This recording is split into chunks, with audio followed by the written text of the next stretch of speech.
The Economic Survey, Finance Ministry's assessment of India's economic situation, tabled by Finance Minister Jaitley, is an ambitious document, but one that is strictly economic in nature.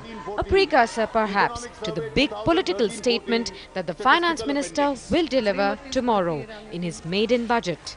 North Bloc believes GDP growth for this fiscal will be between 5.4 to 5.9%, which experts say is an ambitious target given the anemic 4.7% growth last fiscal.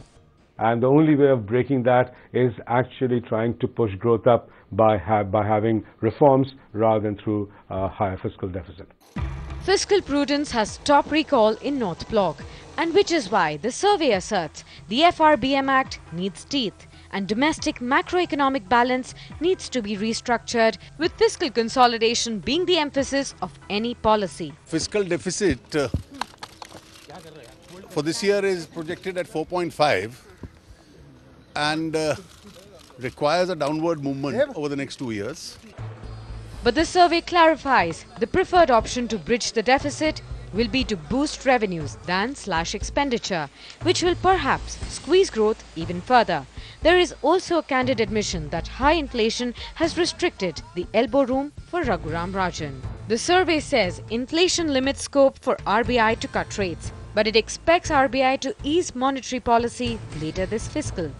Commerce and the business interests are saying, interest rates should come down, and the Reserve Bank saying, well, inflation is still too high. And I hope that what follows sort of, builds on this and adheres to it.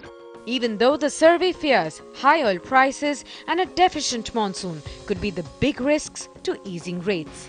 Modi Sarkar's priority is to revive the business sentiment, which, like the survey says, could be at the heart of restarting investment cycles.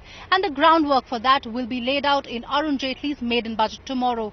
Meanwhile, the economic survey today lists out the economic realities India needs to reckon with.